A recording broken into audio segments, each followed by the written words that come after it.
7 o'clock. We'll go ahead and call this a meeting of the County Council for June 3rd. If you could, we'll do a pledge of allegiance. I pledge allegiance to the flag of the United States of America and to the republic for which it stands, one nation, under God, indivisible, with liberty and justice for all. Steve, would you mind? Yeah. Bow with me, please. Heavenly Father, thank you for another day that we could gather and conduct business on the behalf of our county and our local community. Just ask it you be with all those who protect us each and every day, our police and fire departments and our first responders across this nation. And just pray for special protection on them, and just pray for healing in this nation, that we would all come together and have no divides, Lord, that just realize that we are of one race, and that's the human race, and that we'd all come together under you. Just pray for wisdom tonight and wise decisions. And just ask that you'll be with us and guide us in all we do. It's in Jesus' name I pray. Amen. Amen. Okay, well, welcome aboard here. We're doing a meeting a day after we normally would, but we had a good time yesterday, so we'll proceed with minutes from the prior meeting. Did anyone have any questions or comments on the minutes as they were presented? Everyone, I assume, got them? No additions or corrections. Do we have a motion to approve the minutes as presented? I'll make a motion. I'll second. Motion made, motion second. Those in favor, raise your right hand. Motion carries 7-0. Okay. Sheriff, you're up. Wow, we don't mess around here. All about efficiency. As a little bit ago, we had 61 inmates total in jail. 28 of those are pretrial superior, 12 are pretrial circuit, 9 F6, and 10 DOC. That's where we're sitting currently. I handed out the monthly report of activity as well as the financials. Still hard to relate those to last year at this time because they don't even compare. Our average daily population this time last year was 105, which is over capacity, and right now the average population was 56.92 for the month. So if you can look over the board, it's just, with some of the things that we've scaled back on to minimize contacts and those type of things, have kind of significantly lowered those numbers. We are still running status quo as far as how we're dealing with new arrests and who goes to jail, who gets summons into court, and those type of things.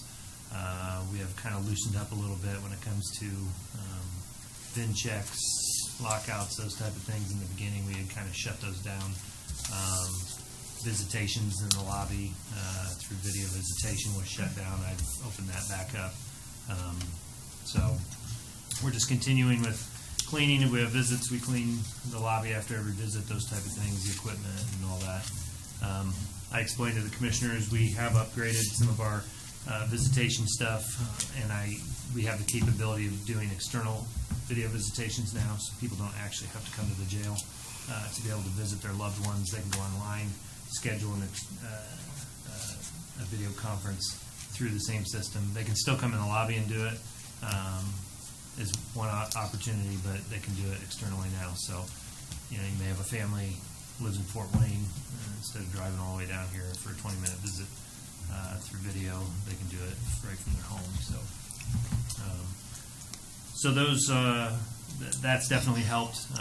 We have video court as well, which we've utilized through this time to allow attorneys to visit with people within the jail to not have to come to the jail, because I still at this point have been very strict on who comes and goes from our jail facility right now currently, and if you don't work there, you got to get screened. We still screen all our employees every day, temperature and those type of things. So we do have a meeting here yet this week with sheriffs throughout the state of Indiana.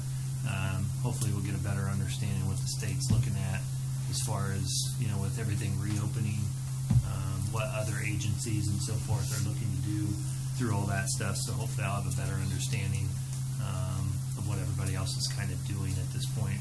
But prematurely, I think it would be to just open everything back to normal I think it's going to be a new normal for a while.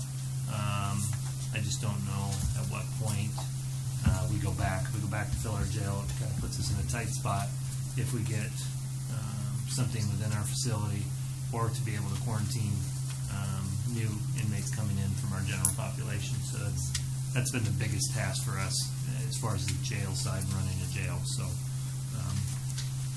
Do you think you'll keep the family visits permanently pushed to online instead of having them actually come in just for? Well, I've opened it to the lobby because it's free if they come into the lobby. Right. It costs them, if they do it externally, it's only $4. So it's real cheap, but $4 versus driving from Fort Wayne, I think will cut back on a lot of the visits that come through. So there's been a lot of positive things, I think. Right, when it which I comes to think that. you would welcome that instead of having them coming into your. Sure. Yep. And it's more convenient for them. It is all monitored, so. But so was the other one. There's no difference in that. But I think when people think of that, they think that they have free reign to cause havoc and do whatever. But we can easily shut that stuff down and ban that person from doing visits. So. Hey, Scott, just real quick, Yeah. I'm jumping in, here on the gun permits. Yep. Did that pick up May was a big one, so that. Yeah, that was one that we weren't doing any. I was gonna say just. The state wasn't even processing them Yeah. in the beginning, so we weren't even doing them. So yeah, we had a backlog once I allowed Gotcha. gun permits to processing to happen again, and they That were- makes me feel a lot better because Yeah. that was a huge number for. yeah, that was part of the reason. We had a lot of people calling and inquiring, and at the time it wasn't essential travel to come get a gun permit. I mean, in some people's eyes it probably was, but but it didn't fit what it was, so we just kind of shut down those services at that time. And we still do it through the glass instead of having actual contact with them. But yeah, there was a lot of people waiting to get that, as you can see by the number there. So same with golf permits. We went from one golf permit to how many there. So everybody's coming in. It's that time of year and wanted to get those things going. So I'll move on if there is no more questions about stats. Another thing I had on the agenda was just, I know in the past we've done this several times as far as school resource officers. Those contracts are up for renewal. It's a blanket school resource officer contract. It's no different than the other one, other than we go through and we update the cost based on salary changes and those type of things. There was one minor adjustment to Norwell's, which was, I think they found over the last 6 years that we've been with them, there is some times where they need the SRO to be involved in after-school activities, and it wasn't in their contract to pay overtime for them, and they wanted to make that change to where they could reimburse the county for that overtime. And that comes out of the sheriff's department's overtime budget, and then we've never had to ask for it back because we've always had the money at the end of the year. But they would pay for it because what they were currently doing was comp timing it, which then took them out of the school during the school day. So Norwell wanted to do that. Southern Wells felt fine with where they were at as far as utilizing them and didn't need that clause in there. So this is our 7th year. This will be our 7th year in Norwell, and our 4th contract with them. Our contracts are for 2 years. In Southern Wells, this will be our 3rd year with them and our 2nd contract. Like I said, the only difference is the cost. The overall cost for Norwell is $63,675.30, and that they usually pay that over 10 installments throughout the years. You guys know that goes to the county general. And Southern Wells is $66,853.10. And the difference in the cost is because of which officer is there. Due to the pay matrix, one officer has more years of service than the other, so the cost for their salary is a little bit more. And again, that one is also in 10 installments that they reimburse the county for. So, and that takes into consideration everything: health insurance, pension, all those things. So obviously the officer doesn't make that much, but all those factors are considered into the percentage that they're in the school versus working for us for the 10 weeks during the summer. So Just curious, what happened to the school resource officers during this time that schools were closed? Did they just come and become a deputy Yep, at that they've point? been working the road. Yeah. Yep, ever since. So, fortunately, the school's honored their contract that they've been in. They've also, there's been some times where they've actually gone to the school and done some work. And then, if you haven't been following, we are doing the switch up on our SROs.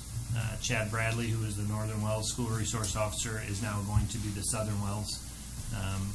He had requested that just based off of his wife works there, his kids go to school there, it's close to his home.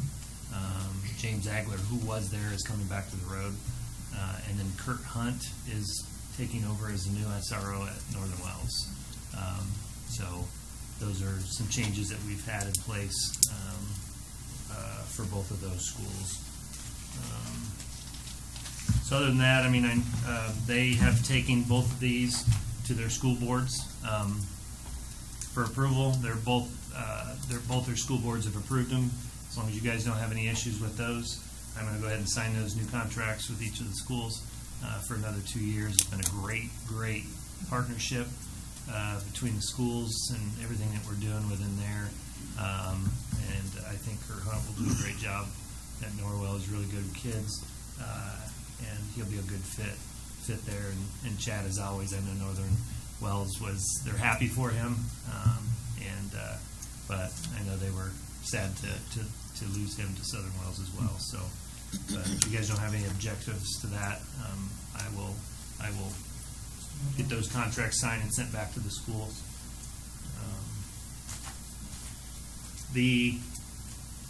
Just to give you an update, again, thank you for the part-time IT position. As soon as that was approved, I went rolling. David Teeple is my new part-time IT director for the sheriff's office, and he has come in with guns a-blazing, figuratively only. But he has really, in the 4 weeks that he's been there, has made tremendous strides in what we're doing out there. And just my server room alone went from a unorganized garage, so to speak, to a very organized server room. He's already working on current projects. He's been available to work on things, and everybody's pulling at him from every direction. But Dave can handle it. He's did a great job. He worked for the county full time before, if you remember the name. So he has been an awesome fit. Again, thank you. I just want to give you an update on who we hired there. Next on my list is maintenance. The unfortunate death of Junior Addington. We have been without a maintenance person for the last 2 months, and I do not go to the tanning bed. This is solely from mowing the grass for the last 2 months. So I have been the designated grass mower. You could be the highest paid grass mower in Wells County. One of my deputies said that, but it wasn't just me. We had, I think, everybody on the department was cleaning bathrooms, sweeping floors. We all chipped in the last 2 months and was doing our part. And so we have hired a new maintenance guy. He started Monday. His name's Bob Montz. If you don't know Bob worked at the County Highway for 26 years, I believe. Yeah. I've known Bob for a good many of years. We attend the same church. He's a tremendous guy. I like Bob. Like I said, he started Monday. He's been a great fit this week. He's very knowledgeable from the mechanical side, and looking forward to him. The unfortunate part is there's no torch passer, so he's already this week been doing a lot of scavenger Trial by hunting. fire. Yeah, trial by fire and scavenger hunting. Junior was a good guy as far as organizing and labeling things, but even in the last 2 months that we've had to do stuff, it's been interesting. We're looking all over the place trying to find this or that, and Sure. so things are moving up there. As of about 30 minutes ago, we hired a deputy. The merit board. I had a merit board meeting here at 6 o'clock right before this meeting. Finally, we had a hiring process that started. We hired Joel Allred from Hartford City. He's a 5-year veteran with their police agency down there. So he will, we haven't figured out a start date yet, but I would assume sometime, hopefully by the end of this month, that he will be starting with our agency. Great individual, well-rounded, was in the Marines. He's currently in the Air National Guard. has done a great job in Hartford City, so we're looking forward to him coming on board. The unfortunate part, if you have also heard, we have a second deputy that has been diagnosed with cancer. And so we take one step forward and then we take a big leap back here. Austin Springer, our second shift sergeant, has been diagnosed with a form of lymphoma that he has a mass of some sort in his chest. He started his first chemo treatment today. So we're looking to have him out about 6 to 7 months for that. So everybody's kind of rallying around Austin the way we did Jimmy. I know they have there's some people organizing a fundraiser, I believe on July 11th. There's a ride thing that they're doing to raise some funds for him and his family. They just had a baby born not too long ago, so they have two young children.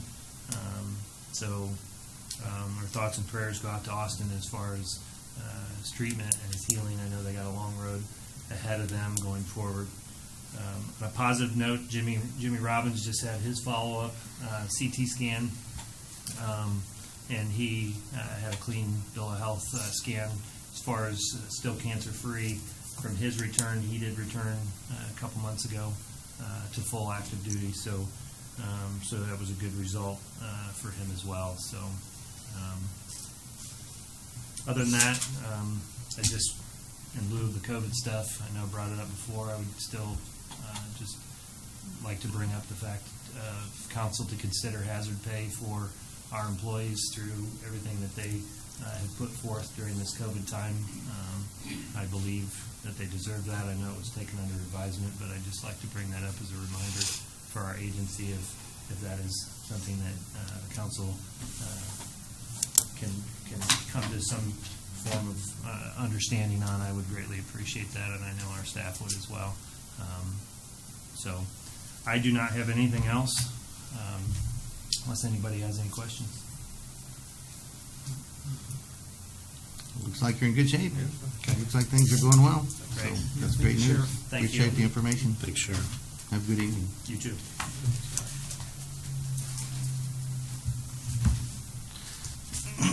Okay, we have a transfer.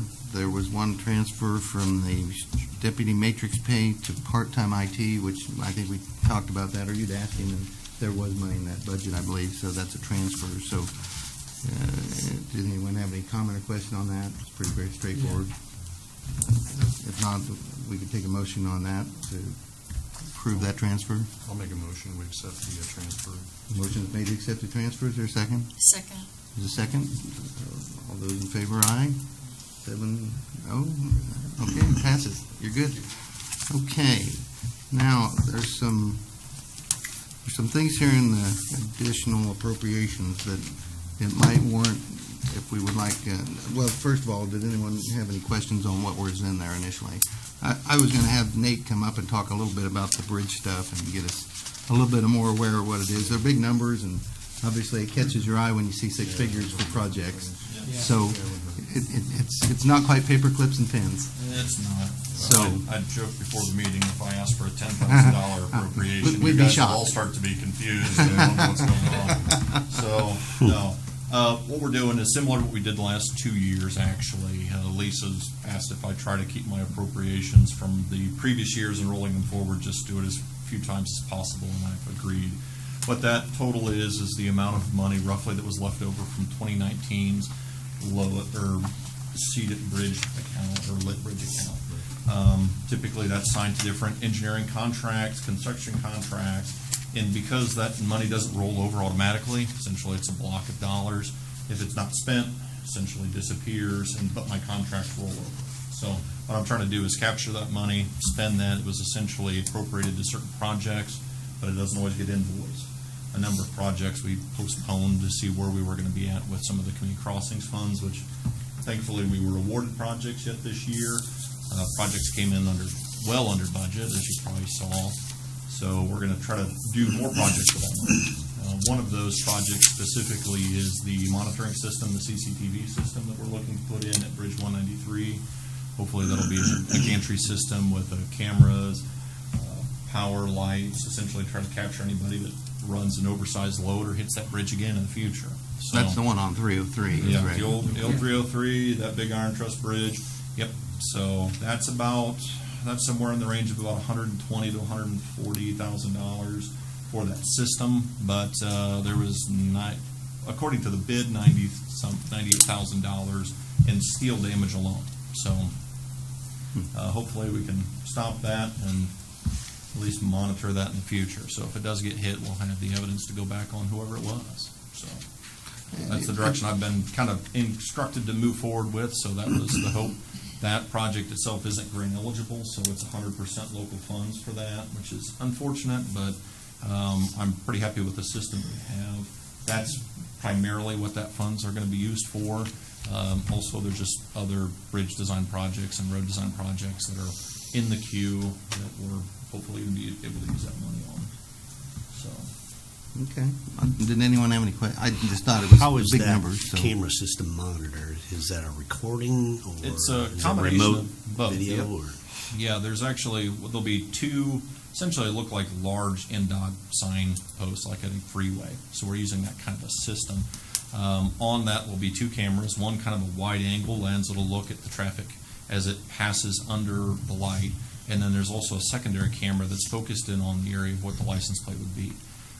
The system today has sort of an AI where it will read your license plate. It actually shoots out an infrared beam, so even in low light it'll be able to see, kind of like an interior, like if you had a camera system in your car and you wanted to see in front of you or behind you or yourself, it put out some infrared light so it can actually see kind of in the dark. And it will categorize each vehicle as it passes through. So after a few months, you'll have this spreadsheet of license plates as they go through it. So you'll be able to go through that. What we're going to do in this contract, though, is I need to work specifically with the contractor to put a switch in it, because if we can record a strike, we can actually bookmark a specific location and look through that bookmark to see who actually hit the gantry, which won't do damage, but we'll know that they're over the legal limit that we'll have established for that bridge. And then I can provide that information to David Teeple, who actually helped me when he was with the county to set this up. I won't say that we coordinated that, but it's one of those life's happy little accidents. He gets to be probably the guy I'll ask to go through this and help work with the sheriff to set up sending a ticket to whoever goes through there. So it'll actually work out pretty well that way. I can't say exactly how the wiring will go because electrical engineering is a little more like black magic than concrete and steel. So I'll kind of leave it to those experts and how we're going to make that final system work. But the way the storage is it's cloud stored. So we pay a subscription fee with the company that we're going to buy this through. It's about $100 and some. Actually, I've got the contract here if you want the exact amount, but it's about a quarter of what we were offered from another firm to do the same services. It's $121.22 a month. For that, they'll do the cloud storage for us. There's actually a hard drive in each of the cameras, so that let's say if it were just saved on the hard drives, we'd have to go out there and pull that off. So if someone did damage the bridge, they could think maybe to vandalize it. But as the images are done, they're uploaded automatically.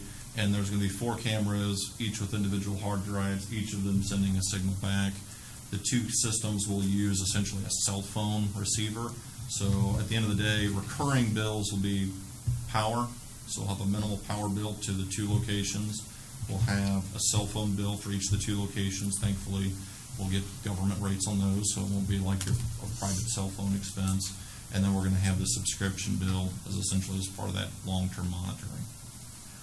Overall, for security on what's kind of what I've thrown around roughly is an $8 million piece of infrastructure, it seems expensive because we've never had any sort of security, but the damages that have been done repeatedly to the bridge, certainly that's starting to become a burden to the taxpayer. So it's not been honored as far as the height restriction. The damages have been hit and skips repeatedly. And so just to keep that core piece of infrastructure, I don't think anybody in the county could see a reality where we could live without that bridge. So we were fortunate that we weren't forced to close it. Just the weight restriction in the meantime, we're able to repair it with a heat treat. I'd say, considering where we thought we'd be at maybe a $400,000 repair, to be at 100, and with grant money to cover 75% of that, I'd say we're really, really lucky to get off that well with is where we thought we'd be, where I thought we'd be 6 months ago.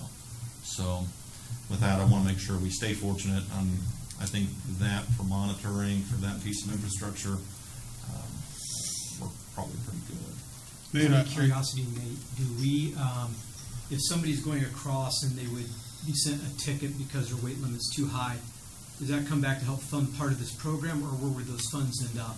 It would end up on wherever you set an ordinance up to do that with. And so I guess I would defer a little bit to Roy as far as what you would do with an ordinance for Personally, I overweight think if weight we could fund the limits. program would be a good, Because these Good starting are commercial drivers or Right. large agricultural drivers that are taking the route. Hopefully, the physical presence of this and how visible this will be a Deterrent. good enough deterrent. I can't say that that's going to be honored, but if, as we have it set up, I think it's a $2,500 ticket if you're going over to 16 tons now. So, and then I think it doubles on your second offense. Is that what it was? I'm not sure how it was set up. How is right it now. determining weight? Yeah, I was gonna say, is it weigh in motion? You don't have. We don't have weight on weights- this with the scales system on right it. now. We don't have scales for it. Essentially, it would be a situation where, because you're down to 16 tons, if you're driving Checking the essentially a plate. semi, you check your plates. But once we change this out, the weight limit's going to go back up to essentially a legal limit. The limit that would exist essentially is only for emergency vehicles. And so I coordinate that with Don Craig at the City of Bluffton. He's actually got a map of all of our bridges with weight limits, because I think the only thing that violates that would be the ladder truck that the city has. Or maybe a tanker truck that might be running across that. So would be going over that, would have the axle spacing and the weight restriction. So that's where those fall. Right now with the 16 tons, it's essentially at the discretion of the sheriff's office for enforcement. We don't have a way really to go out there and weigh that or scales. They'd have to essentially pull someone over, check what they're listed, what they're carrying, and if they're in violation of that, then they're subject to a penalty. and we should, a little bit difficult after the fact to track them down and figure out what their weight was. But yeah. Correct, yep. You'd be able to Okay. pull their plates and Yeah. see what they're rated for and why they're running a dozen trips. That'd be something, it'd be difficult. We're not proposing to use this for a weight limit checking. What we're looking at is often the damage has been overhead signs. Okay.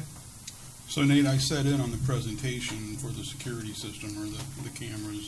I Yep. was not impressed on longevity of the system though. Correct. It is not, as with anything with technology, it is not robust enough to last. It's not a 20-year or even in some ways 10-year system.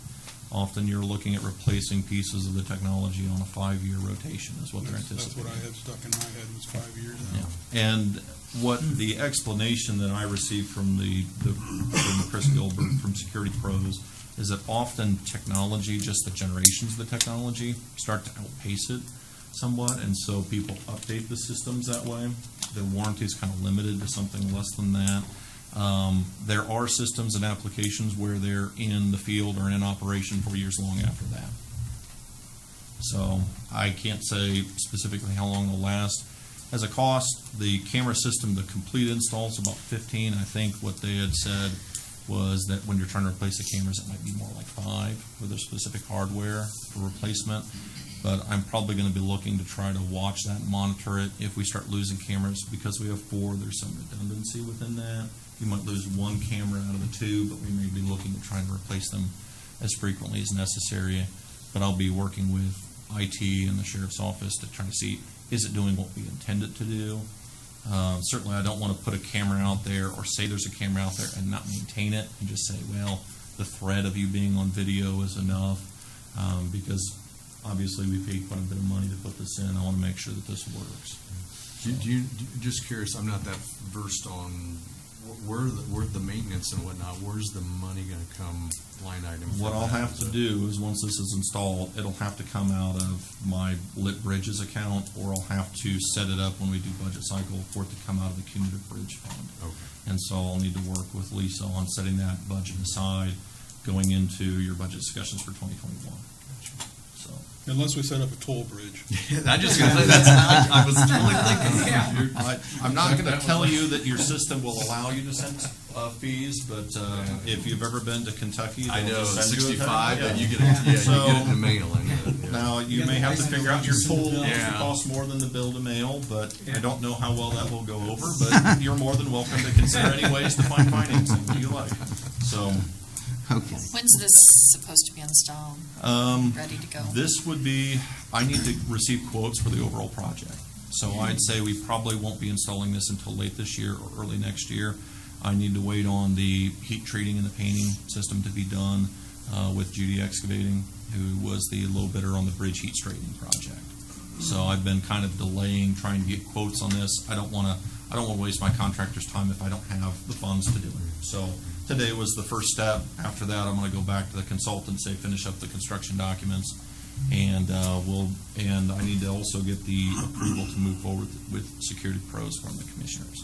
So I want to talk to you first, make sure that you're comfortable with the appropriation, then I'll finalize the documents. We're probably 90%.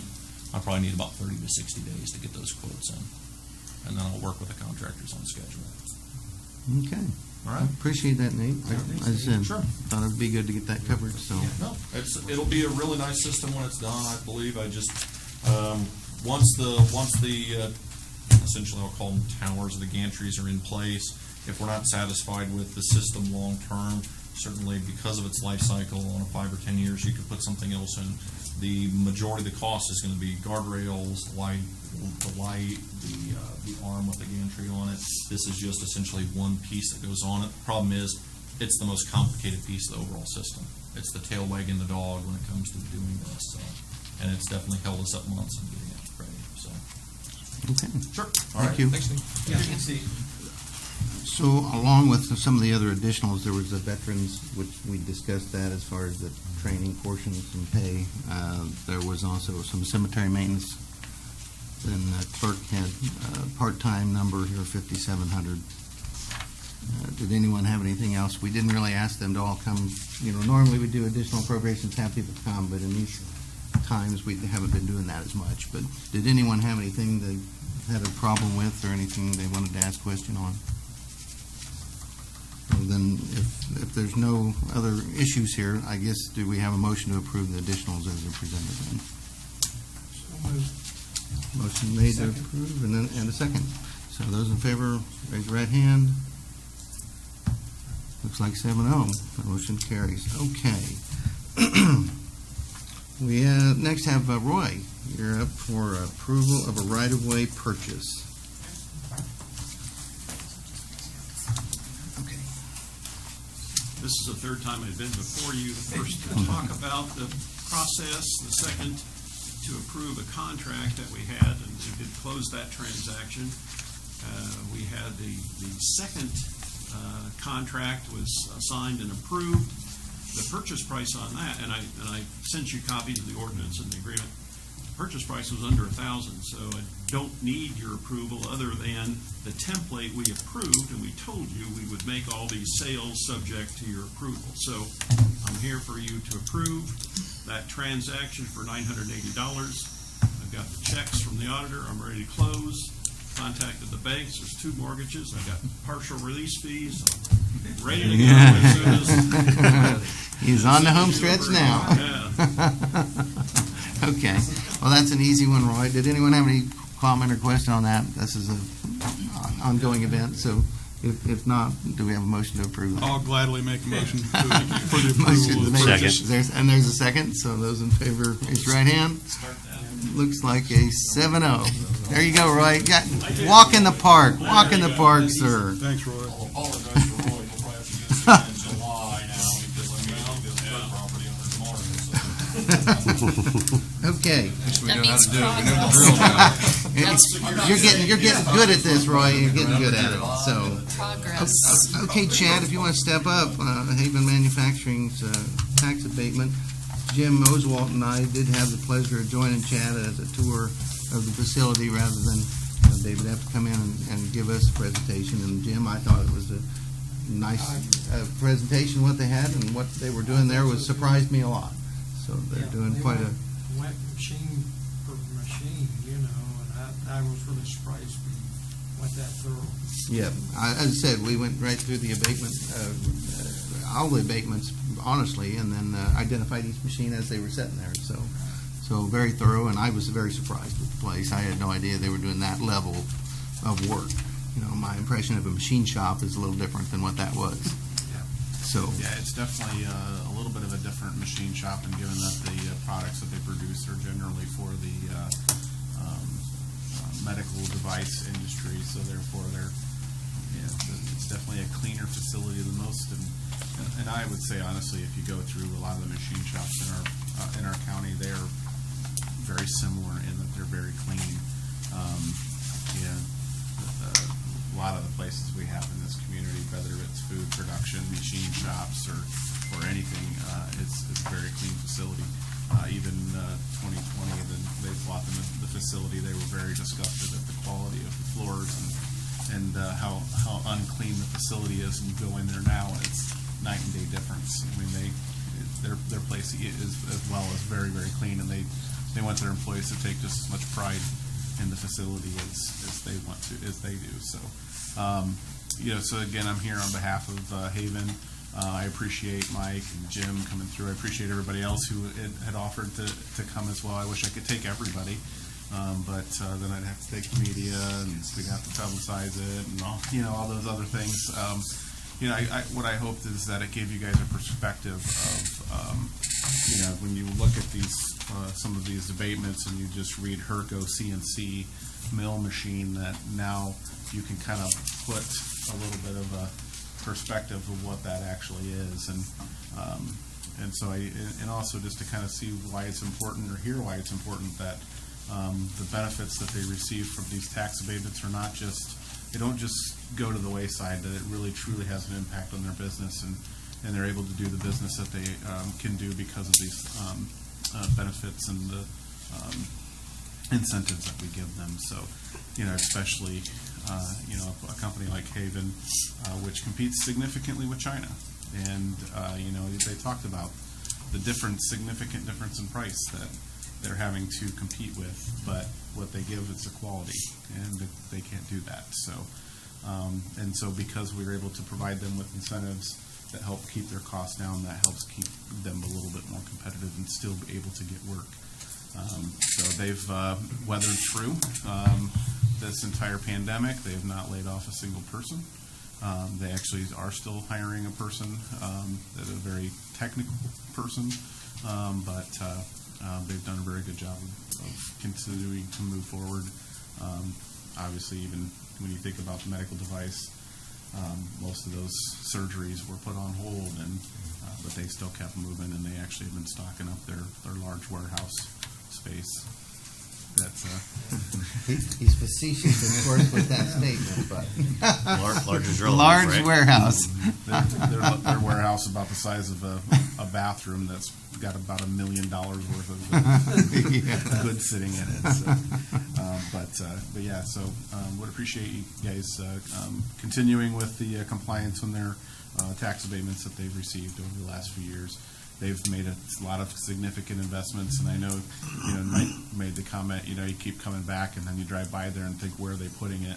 And every time I go in there, they've made more and more space, and I don't know how they're doing it, but they've really made some significant improvements in the space, made some room. They've got a big open area that I expect, hopefully, that will come back and have some more investment for another product line that they're hoping to get. So.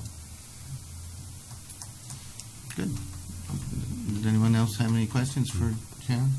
Just happy that local business is doing well. Yeah. So we need to make a motion to go ahead and approve that at this point. So if there's anyone that's open to make that motion? I'll make that motion. Oh, Vicki has a motion and Jim will second it. Okay. Well, those are motions made, motion second. Any comment? Otherwise, those in favor, right hand up. 7-0. Congratulations. They're in. All Thank you good. guys very much. Thank you, Chad. Appreciate you coming. Okay. We have a few people here in the audience that are here on behalf of the Regional Sewer District. We have Mark Berry, attorney for the RSD. Leon, of course, is one of the council appointees to the RSD. I'm as well on that board. If we could, there was a draft that Roy had that I think Mark Berry had drafted a proposed letter of credit, if you will, or line of credit for the RSD to operate. It's basically an option to fund the RSD initially as a loan, which this has been something that's been bannered about in this board here a few times. But it's a little more clear, or a little more in detail now. There's a term, there's a time, there's a price. And Mark, if you would, if you don't mind, if you could step up, and if they have questions, I'll leave that in your hands as you drafted it. And certainly you know more about it than I do, as he's the attorney for Adams Regional Sewer District as well. So if you could give him the skinny of what you want to do and why we want to do it. Sure. Good evening. Good evening. So the sewer district is at really a critical point right now. I'm sure most of you know that projects like this, sewer district projects, getting sewer districts formed in the first place is a difficult task. And then once you get them actually formed, the sewer district, most of the time, new districts, they don't have any money. And so they're really orphans, like children with, without parents. They don't have anybody to take care of them. They got no money. They don't have anything. And by statute, their only means of generating revenue is through rates. Okay? And so user fees, people connected to the sewer system. The problem is, until you have a sewer system, you don't have any customers, and therefore you have no rates, and then you have no income. And so, when you look at the whole statutory scheme of these regional utility districts and sewer districts that the state of Indiana put in place years ago, and you have to scratch your head and say, well, how did any of these ever get started? And I guess the answer is it's not easy. And so, once they get started, and to get started, they need to have partnerships with other units of local government. They need help. They need some funding. And I can tell you that none of these projects are possible unless you have a funding source that's a non-traditional funding source like U.S. Rural Development, USDA Rural Development, or Indiana has a state revolving loan fund. And so both of those are funding sources that are available to municipal entities that need to do financing, whether it's for public improvements. Indiana Bond Bank also is an avenue that you can go, but they typically end up rolling into permanent financing through one of these other entities. The reason that those entities are necessary is because those are the entities that first they provide subsidized rates. Typically the interest rates on that debt is lower than you could get on any other traditional financing. And number two, and most importantly, they almost all contain some sort of subsidization. Can't talk. Or loan forgiveness or grant component. So in other words, when you look at the project, let's say a project is going to cost $2 million, but when you look at the number of users connected to the system and you work through the debt service to repay that money, the treatment cost, and then the overhead maintenance and repair component, and you do the calculation, and the rate would be $250 a month. People can't afford that. You can't do that project. And so the only way to do the project is to go to, the lending authority and say, well, we can do the project, but we need to have a portion of this has to be grant, or it has to be forgivable loan. And so that's where, with state revolving loan fund, they call it a forgivable portion of the loan. They actually front the money up front. You get started with them early on. You have a hearing. You have an application. All along the way, they look at your proposed engineering. They look at your financial report, and they say, okay, yes, this is doable. Yes, we can fund this. In fact, I think most of you are aware, the plans that were submitted by the Wells County Regional Sewer District last year, when it got down to state SRF, it ranked number one. In other words, they said, you guys in the state rank number one. We're willing to loan you money and give you forgivable loan money or grant money for this project, and you rank number one. Adams County ranked number two. on their project. What's the difference between a forgivable loan and a grant? On the grants, it just depends on the, how they document it. So like U.S. Rural Development, they go through and the documents themselves, they'll say right on them, loan 1.2 million, grant 800,000, and it's just how they break it out. When you actually close on it, then the only thing that you sign a promissory note for to repay is the 1.2. The 800 is there. And all of those funds typically are dispersed on a request basis. In other words, they don't send you a check. You have to submit claims to them that say, hey, this work got done, and here we have this bill, and then they say, okay, we'll pay that. It's like kind of like a construction loan with a bank. Okay, you go to build your house, they don't give you all the money up front. They want to make sure the contractor put the basement in, and you did the framing, et cetera, et cetera. So that's typically how that works. For rural development, then you have to go through a bonding process. And so when they come back and you apply with them, you say, okay, we've got a $2 million project. We would really like to have 50-50. We'd like to have 50% grant and 50%. We only want to borrow $1 million. And typically on those, we see about a 45-55, where it's 45% loan, 45% grant, 55% loan. And that's what we were dealing with our first project in Adams County, which that sewer district was formed. We formed a district actually 2008, I believe, is when the Adams County Health Department went to the commissioners and council and recommended and said these particular areas have high concentration of sewage and discharge and are in need of septic elimination. And so they identify those, and you know what those areas are, the ones that are, have homes that were built, 75, 100, 150 years ago. And why did they build their homes near ditches, streams, and rivers? Because it's easy to put in pipes and get your sewage to go that way. That's why. That's why everybody settled around the river. That's why Fort Wayne's where it's at. So those are the places that you typically go first to try to eliminate these septic problems, because it's expensive to run pipe down the road and then put in the collection system. The collection system, you can only afford to put a collection system in where there's a relatively high concentration of houses. And so now along the ways on the transmission line to get out there, you can pick up some. And so the sewer district always has to look at the project and decide, do we have enough money? Do we only have enough money to run the line out to this area that we need to sewer and put the collection system in? Or do we also have enough money that we can buy additional grinder pumps and make additional connections along the way for any failed septic systems that might be along the transmission line? So what you typically do, when you get started, you do a project like this, and they're difficult, and people, get upset and they say, I don't want a sewer bill, and that's understandable. But at some point in time, the problem has to be fixed. But what we've seen, at least now I think in Adams County, and it's really kind of turned around, I think.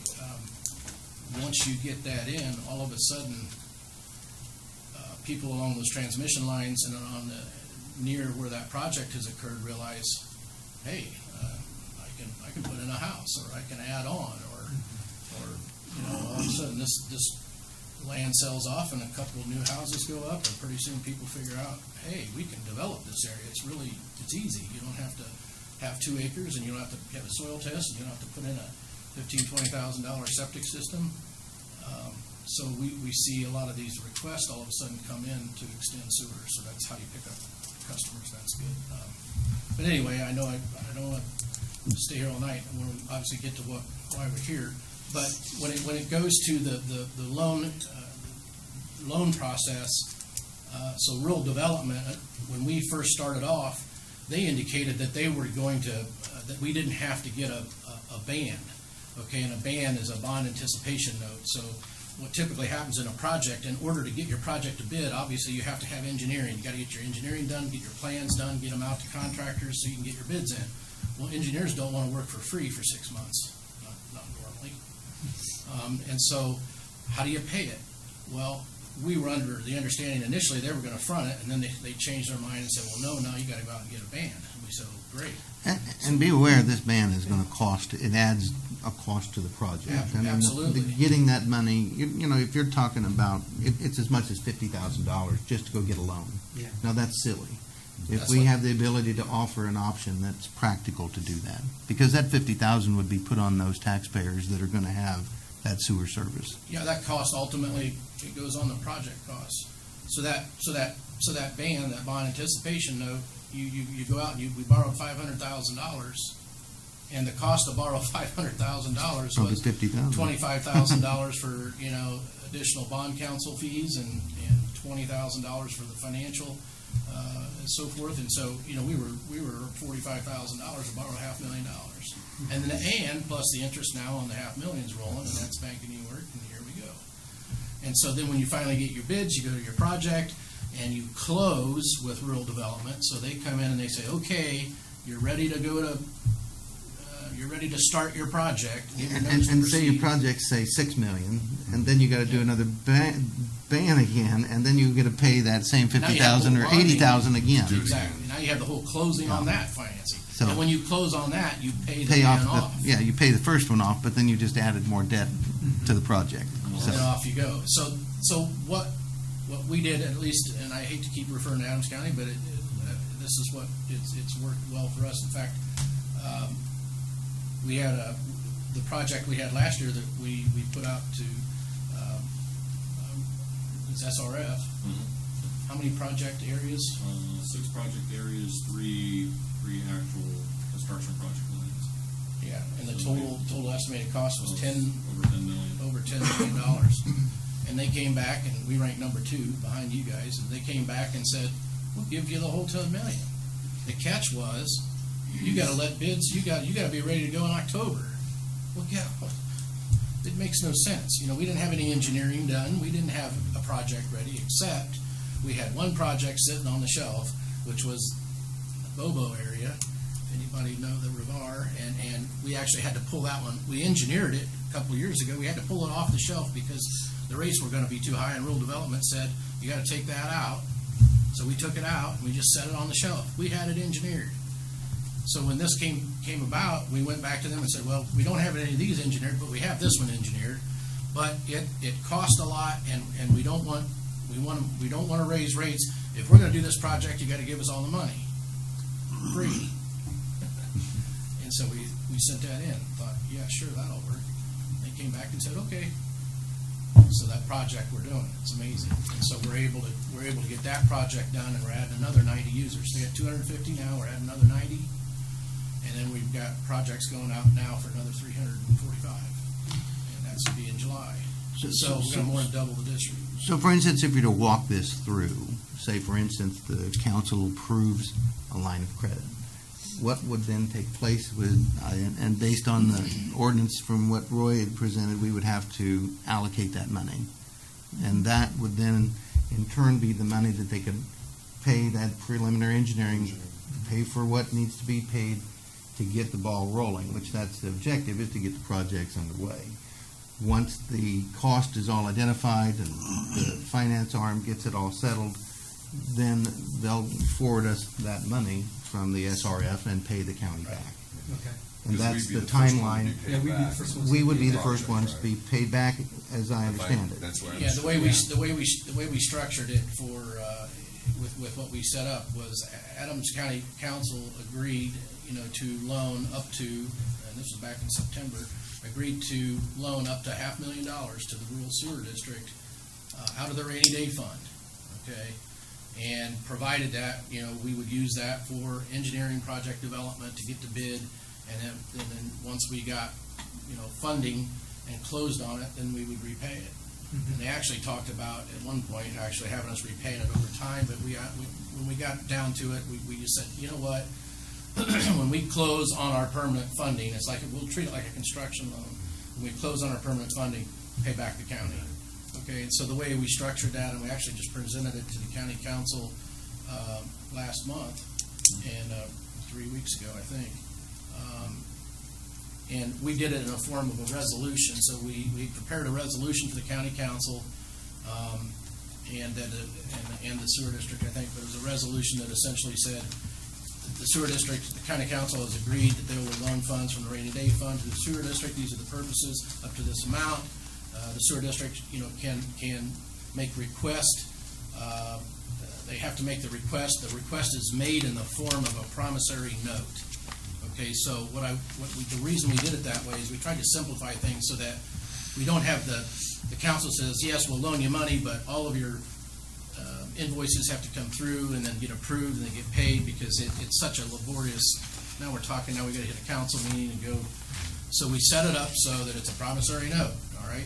The only things, and on each promissory note has to state the reasons that this money's going to be used, and it's got to be engineering, soil boring, surveying, site development, whatever, to get the bid. And so we put that in there. They agreed in the resolution to loan up to $500,000, but the district first go around only requested, I say only because it was 250, requested 250. So the district submitted a promissory note for 250 because they had bills of about that much right now that they got to pay, or get a ban. So they requested 250 in the promissory note, and the note says here's what's going to be paid for. We already actually had the bills that we need to pay, and so then the sewer district has to sign the promissory note and submits it, and the auditor knows because the resolution's already been passed. Because the county council has already agreed to loan those funds, provided they get a promise to pay, and the promise to pay says that when they get permanent funding, that's when it becomes due. I think I put the clause in the promissory note. The note form I took just as a form. We don't know how many notes, because you don't know how many draws you're going to take. Yes. So that was an example. That amount may differ depending on what they have to pay.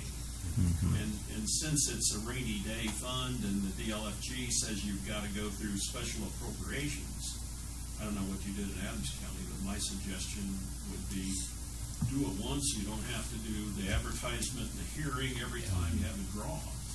Do it for whatever you decide to loan. Go through that process so you've approved that additional appropriation, have it a line item, and then whenever the RSD wants to access that 500,000, they give you a note. And the number of 500,000 is just not a random number. This is based on what we estimate the cost to get it to the point where SRF would get us to that place. We have our numbers aligned, and that's where we think it'll take to get us there. So back in December, I'm just going back, for our situation here, we were trying to figure out what kind of monies we were talking. So we're talking 500,000 at this point? 500,000, and one of the differences is that we're talking about different project areas now. So you're combining project areas? Let's step back. What we had initially was that when we didn't have a agreement with anyone to treat sewage, there was no set, we were basically saying, all right, these are violation areas that need to be resolved. I mean, basically you had three different scenarios going at the same time. Yes, that's correct. So, and now the mayor's here, so correct me if I'm wrong, but the Public Board of Works, you had a meeting, and we do have an agreement initially, as we signed it, and I think it went back to your group, and now. The Board of Works has signed it, and I make a recommendation to full council that the agreement be approved. That will happen at our meeting next Tuesday evening. Then after all that, the city then has to create an ordinance for the fee for the processing. The city's process is just different than the county council. It's just Sure. different. But once the Board of Works recommends, the adoption, it'll happen. Because we've kept people informed. So, but as it sits today, initially, when we are at that stage where, and we can proceed with this course and say, fine, this project, subject to the city's approval or final approval, this could go into effect. And that's the whole key to this, is we don't technically have the final agreement until they settle or sign, seal, and deliver their portion of it. So, and again, Mark can give you the timeline on how this would work and give that time frame a little more detail if you'd like. I mean, again, this is the premise for this timeline is that the goal is to get a project moving forward.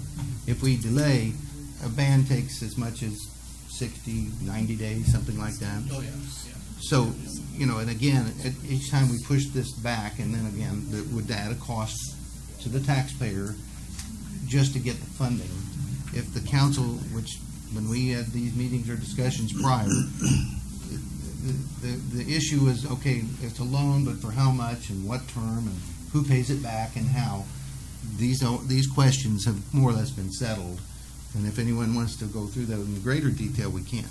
But at this point, all of that is done now. So, Well, the downside, though, is our rainy day fund will be depleted by half for 2 years. And I'm assuming that we're going to lose the interest off of $500,000 for 2 years. there's interest that's into that agreement that's going to pay or offer to pay. We get 1%, but what are we making off of it now? 1%. If we're lucky, yeah. Is that a fair number? Yeah, that probably is. So is that what we're looking at? That's going to be my question. Is a 2-year payback by the time this is done for rainy day? Well, I think it's a 2-year, it says that it's due within 2 years, or I guess when what's we the close, realistic? whichever's earlier. So, in fact, we had a conference with SRF, and the engineer was on there, Nate was on there, and this was just about 3 weeks ago. And I was worried that they were going to say we have to be able to close by December or something, and otherwise we were going to get kicked into the hole next year. And actually, it turned out that we have to close in March of 2021, which gives us plenty of time to get everything we need to get done to, close and be under construction. So we could potentially close. It sounds like, in fact, that is the timeline. If this thing moves forward now that we've got a treatment agreement, and I can't say enough to thank the city and John and the Board of Works. I mean, working with the sewer district to get this treatment agreement done, because the city's been very good to work with here. Your treatment cost is a critical component of your sewer rate. Your sewer rate's essentially broke down into 3 components: debt service, repayment, treatment cost, and overhead maintenance and repair. Those 3 things make up your rate. And so debt service, that's why we got to get the grants, and we want the lowest rate we can get.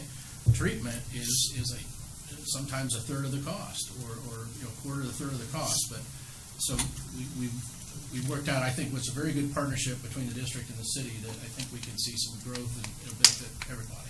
So there's a good chance you're saying by March of 2021, if we were to do this tonight, we could possibly get our $500,000 back by March. Yes. And the only reason I bring it up is that what amount's in the rainy day fund right now? Well, I just looked at the reports I sent you, 1.5. Yeah. Okay, because just knowing we're going to see with the income tax, we're going to have some major issues come budgeting next year. That if we know so that makes me feel better that it's not. Yeah, well, that's our timeline, and it would be, we would close March of 2021, or potentially sooner. That's when it would be. And we did put an interest rate in there of 1%, and I can tell you the way we came up with 1% is I talked to because that's the exact same interest rate we got with Adams County, and I talked to the county treasurer and I said, okay, as Tom Krugerberg, what are you getting average on your investments in the county's portfolio? And some of it was 0.7, some of it was 0.8, 0.9, some of it's 1, and some of it, not a lot, but a little bit, it's over 1. So I said, how about 1%? And that's what we said to the county council. So. Just curious if, again, playing the bad guy here, if everything went forward and the project was engineered, ready to go, goes out for bid, bids come in too high. The project where you're at on your financing and things have to go back through the whole loop again, if it's just the bidding or whatever, or will the financing from the other side, the revolving loans, whatever process you're going through, if that gets kicked out, and will this get tabled? Could this be tabled? It's possible. I'm seeing the risk that we would take is it could go longer than 2 years. If it did, like you said, that one project got tabled because it was over rate and they couldn't do anything with it. It wasn't the whole project. They made us take out part of it. But I'll tell you what happened there is we went back to rural development and we said, we got to have more money. We got to have more grant money. Mm-hmm. And they said, okay, take that out and we'll give you more grant money for the rest of it, and we move forward. So they were negotiable with you. Yes. Once it wasn't like it's stone and you're going to do this. We all have to recognize the state's intent is for septic elimination. sure. Yeah, I understand We that. shouldn't fight ourselves with the obvious. The fact of the matter is, the grant monies are there for this very purpose. Now, if Wells County wants to stay in the dark ages and not move forward into the light, we can opt not to do it. But the reality is, others do. And it's grant funds that we all pay to the state. They're allocating it to different counties because they're taking action and stepping into the light. And if we wish to do that, this is one of those times. We can sit on that rainy day fund forever, but this is a purpose and an intent with a specific objective: septic elimination. The state wants it. I suspect that the people around the river would like it. People around the lakes wanted it. This is not a new concept. So, again, we spent a lot of time, the sewer district in particular, the new administration in a big way took it to this level to get here. We've all allocated funds to do it. DLZ did a project analysis 20 years ago, and we've sat on it. We spent that money a long time ago and did nothing. Now, either let's play ball or quit, but we shouldn't dance around these topics. It's just silly. It's silly to do it to this extent for this long. And as I said, either we step into the light, move forward, or we just be done with it. Something I want to point out too, I think we've answered with this quite a bit since our last request. We talked about borrowing money from rainy day. One, we have essentially a near final treatment agreement with a service provider. That's been a big step for us moving forward. I think we might have had the project priority listing for number one for us, but now with the treatment agreement established with Bluffton, we're in a better position than we've been before. We've had some preliminary meetings, obviously, with SRF. Just to kind of lay out a little bit more for the timeline, in all likelihood, the fiscal year for SRF is July. And so we've had meetings with them here coming to the end of their current fiscal year, leading up to their next year. They will make announcements of our ranking again by the end of July, pending your decision on the loan. And then it'll allow the board to make a decision and make a commitment to SRF. What are we going to be able to say we will be ready to close on? That's when they'll be committing grant funds. If you allow this promissory note or this loan line of credit to the sewer district probably at their next meeting on Monday would be able to make a decision on moving forward with any engineering. 100% of the engineering won't be done by July. So we'll know by July, before we spend more than even a quarter of this funds, how much grant funds will be available. Anything that's not available through grants, we'll know then exactly what we're going to be able to do by the end of July. Is that fair, Mark? I think so. From what SRF is promising us, because they want to start earmarking dollars as soon as they can, because they've got to finish that by the end of the third quarter. Then we'll know by July, going into August, when we'll be able to try to close, when we're going to be trying to go out for bids. We'll be setting schedules for public meetings and the But like. yeah, there's a lot of things that have to happen, because you've got to notify, you've got to identify the project areas, you have a public hearing, you notify project residents, send out notices, and because part of the thing with the sewer district is it's one of those things that kind of has a critical mass. You got to get, you can't operate a sewer district on 100 people. Are we still talking the two projects It's- close to Bluffton? I'm not going to It's- get detailed, but that we originally were talking about, right? Same thing? It's, Things have changed, there's been some changes because of the since. negotiation with Bluffton, there's a certain area that's been set aside for Bluffton for them to do certain improvements. That was something that the city We haven't administration get detail, I just was decided to curious do. where we. So we're looking at two specific areas right now. The PER actually covers 4, so we're studying 4. But I think right now with this promissory note, the board has been interested in looking at 2 specific areas that we're going to try to be project ready with. But I just want to assure you, I think one of the questions or concerns is that the district might spend all the money and not have essentially secured financing. Yeah. There's going to be a commitment from SRF long before the engineering is complete. The risk of a project going over is possible, but in the situation that Adams County had where a project area was over, the cost of engineering of that first project area was absorbed by the district in the rates for the projects that were able to proceed. It was. So it wasn't that money didn't get left holding out, they didn't keep a ban, they still closed the ban. No.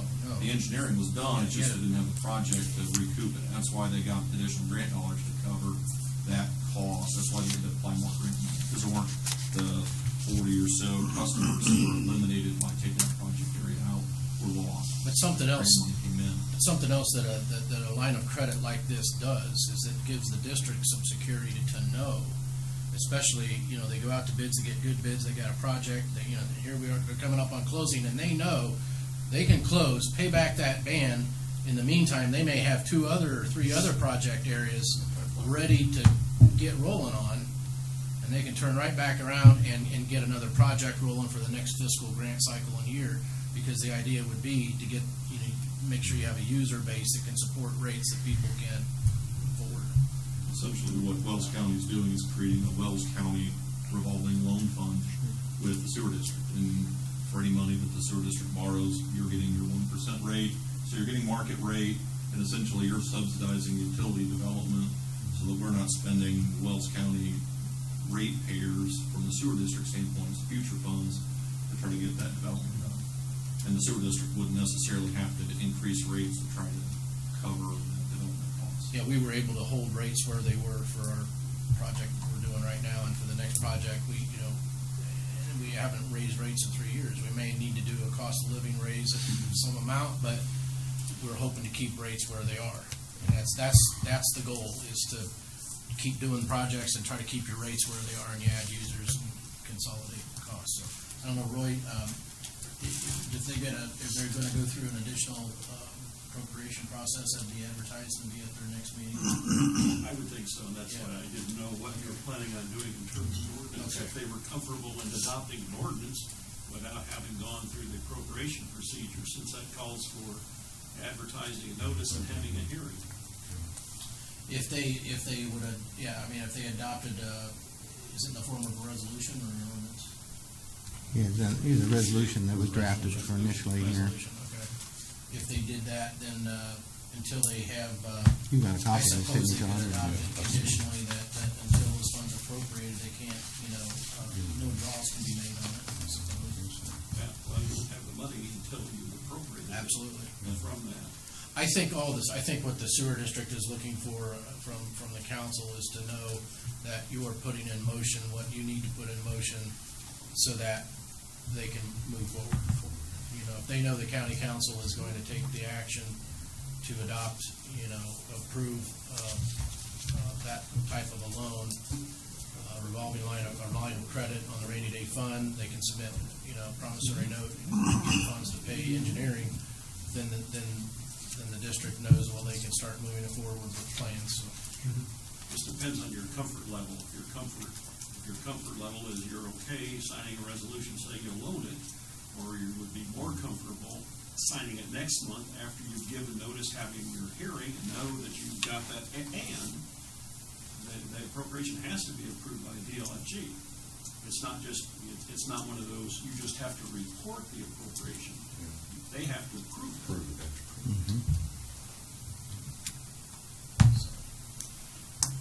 Well, As so it what's, stands right now, I would be in favor of a loan, promissory note, resolution. Vicki?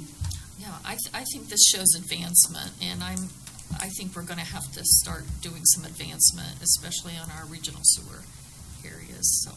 Steve? Yeah, as you said before, the state is behind this. That's what's pushing it to start. And we've got issues in our county, and the issues need to be cleaned up so that we're not discharging into the water systems that we have. And so I would be in favor of moving forward. Seth? 100% agreement. I don't see any reason not to move forward with it. It seems just like a smart, prudent thing to do. We've been dealing with it long enough. We need to do something. We've been not dealing with it. It's getting crazy how long we've talked about it. We need to do something. Jim? I'm a realtor way back. Guess You've what? dealt with it directly. I've dealt with it directly, and guess what? Things need to be done, or this county's gonna be going the wrong Backwards. direction. So, yeah, I'm fair. Yeah, What are you I've always saying? been- Yeah, as long, you always know my opinion, as long as it's in the form of a loan and our I's are Absolutely. dotted and T's crossed. I've got to be honest with you, the 500,000 was a little more than what I thought we were at, but it is as it is. Because last time we talked, I think we were talking We were 200, well, maybe we 300. right. We were trying to break it down and say we would get those vendors to front Sure, us, sure. but Didn't work out, yeah. well, you know, again, it works to a point. Sure. No, I understand but, that, But I guess. here's the secret with it. Yes, they'll front you. They'll just charge you more. Yeah, later on. So you don't really get the deal. You get the notion of a deal, but they'll catch it at the end. So Well, like I said, I'm in favor as long as our I's are dotted and T's are crossed. It's, obviously So a third of our. So, rate so, base. so, Roy, how do we go ahead with Yeah. this next step then? I was asking you, are you I'm comfortable with the passing resolution. the resolution saying you're gonna loan it, or would you be more comfortable having advertised, had the hearing? I already lost an election. It doesn't matter to me. I got nothing to lose today. So I'm more than comfortable with the resolution. If you want to pass and sign a resolution tonight, fine, it's just that you don't have that approval from DLFG. Right. You're Yeah. not But- advertised. But Monday, our next meeting would give us that next Right. step, is the whole point. I mean, again, time is of the essence of I was this, gonna say, yes, we want this done before next meeting, right? If we can, if we can. yeah.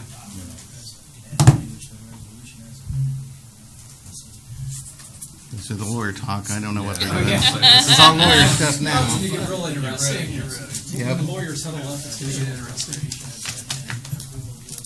Well, as long- I think using that money in rainy day fund is very valuable to get something like this started when it's a loan. Well, it is. The money will come back. The state's going to give us some money back. If you think about it, the two project areas we're talking about is as much as $6 million. If they give us 3.5, that's money that we've paid into the state that we get back. Correct. If you think about it that way. Again, Nate's the master of getting grant funds. He's a $20 million man today. Wow. We'll always blame him if it goes the other way. I think it's great that we have a $20 million man, but we're going to 30. Well, you gotta get there. You got 6 months while I'm here. So 30 million is our goal. 30 million? Okay, so what do we got to do from the lawyers? Yeah, what do we got to need to do? motion I got a for? resolution in front of me, Roy. So I'm done, so. you're done. Success. Good job. I'll let Roy take it. Right, so the resolution, it says Wells County Sewer District made a request to council to borrow funds from rainy day fund in order to develop plans and engineering for future projects without the need to borrow from other sources and incur substantial lending and issuance costs. I've got, You've got yours. Then it goes into the details. So, yeah, I just dropped it back to blank day of July, thinking that we've got that appropriation procedure, but you can cross that out and write June if you're willing to. I sign am, that. because it moves it along. I don't have any reason to believe it wouldn't be approved by DLFG. Yeah. Right. No, if- I'm just saying. It's going to be. You've gotta Right.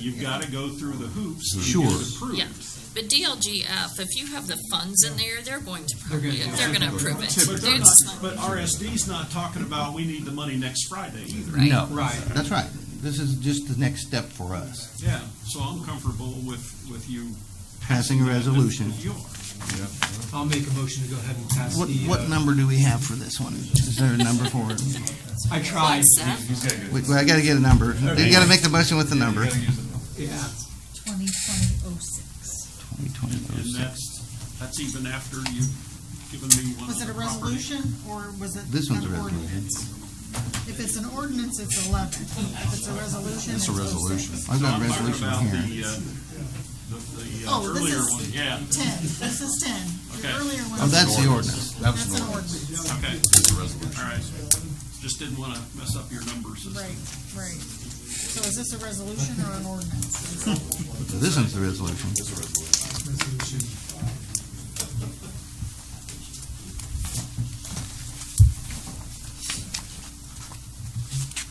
This is the real estate one. That was, Yes. we already did that. Done deal. So it should be resolution 2020-06. 2020 2020-06. So is there any further I'll make a discussion? motion. So we have we will have a Pass motion. resolution 2020-06. Okay, there's been a motion to proceed with 2020-06. Is there a second? Second. Vicky's a second. Those in favor, signify by saying, or raising your right hand as aye. That's a 7-0 passes. This resolution passes. So Thank you all. Yeah, It's thanks, been everybody. long, this has been long overdue. Yeah, So, Roy, thank you. yeah, thank you, Alan. Roy. Mark, thank you. Thank you. And Nate, Thank you all very much. Well, as I said, Yeah. it's just, Look forward it's, to coming back and reporting the success and absolutely. giving you updates. John? I'd like to say something. Sure. I'd like to thank the Regency District publicly about the cooperation we got with the sewer district and the city. I think it was great. And I remember 4 years ago in January, my very first council meeting was sewer rates for McKinney-Paxton. You know, today's a little different. We are back in the McKinney-Paxton. And so we just want to keep moving forward. It's a fair agreement. And it's just set the stage for future connection points and all that. And the real winners are both the city residents who pay the county tax, as well as the county. And the economic development piece of this is understated. It really is. So, anyway, I want to publicly thank you. Well, as I said, I really Thanks, Mayor. appreciate you guys stepping up and doing it, because the administration that we have in the city today by far exceeds where we were battling with them before, so, Things could move faster. Absolutely. At the end of the day, we did it. yes. Thank you. Leon? We've been on the RSD board for 9 years. We're finally getting unstuck. It's a long time to have no progress. And then you consider the McKinney-Paxton fiasco 15 years before that. This is a big day. And I want to thank the city for their cooperation and with the rate agreement. And I want to thank the council member too. It's a big day.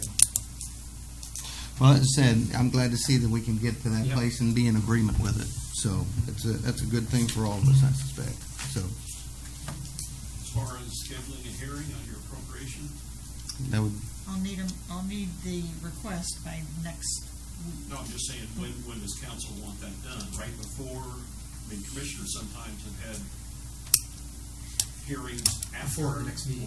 Or before the regular meeting, or what is your pleasure? If you let Lisa know, and if you want me to prepare those notices, let us know. well, I'd say the sooner the better, yeah, as quickly as we can proceed.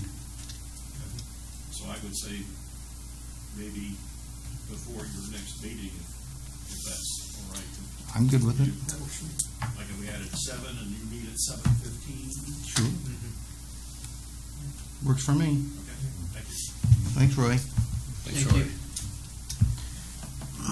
Okay, we had our budget plan. We were actually looking at an agenda that's similar to what we've done in the past. It's a little bit, I don't think there's a lot of differences. There's some dates here. We've got August 15, 20, and 21. This would be for the next budget cycle. Did anyone have any problem with those dates as they're presented right now? If not, These are for last year. Yeah, these are So we'll last need year's. to look at, similar dates that we can work with in August. and I I think- kind Oh, of. those are not the same date. These aren't the ones we'll work with. Yeah, They'll this be is August 11th is the same date as August 13th, I mean, same day as, August 13. 13th is a Thursday yes, this but year. we had it on a Tuesday last year, so that would be August 11th. So 11. Let's make that the 11th. Okay, and then additional budget meetings that would coincide with the same days we have it last year would be then August 13th. 13th, 18th, and 20th. That is a Thursday, Tuesday, and Thursday. And we'll be so 13th, 18th. and 11, 13, 18, and 20. Yeah. And then the public hearing and adoption are for your scheduled meetings in September and October. So unless someone has a prior engagement for those fun times, we'll have to sharpen a pencil, we suspect. Oh, yeah. It'll be a little more challenging. I think there'll be a department head meeting that will talk about that on the 10th, so. Yes. But as it sits right now, if those dates are good with Can you say everyone? those Yeah. dates one more time, That should please? work. The 11th is the original. The 11th is an all-day meeting. All day. Yep. Yep. And then August 13th, 18th, and 20th at 6. Okay. Yep.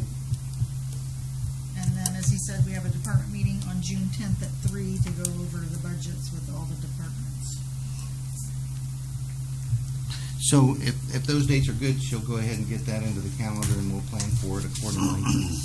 So that should be a set time and place to have a powwow on topics. And then as far as a public hearing for the RSD and the loan, then it'd be on July 7th. I don't have a calendar in front of me. That's the Tuesday. That's our normal Tuesday meeting. We'd want to meet prior or after 7 o'clock then for, I'm good either way. Prior's fine. I kind of think that would be Earlier's better. better. Start our time at 7 and Sure. have the public meeting prior. I'm not opposed. If that works. You got a good time to do it? Room should be available. We should be able to. Yeah. Okay. Well, we'll plan for that then. Yeah, just let us know. Yep. We'll get a set I time. mean, generally everybody's here early anyway, isn't it? That's true. Okay, well, if those dates are gonna work for everyone, then you'll go ahead and get that in a format and email it out to everyone. Okay, was there anything else in particular in miscellaneous that we have? Perfect. Well, I think we're done. Does anyone have anything to add to the audience? Everyone got to add already, so we're good. Actually, I do Ah, have something. to Bill. add.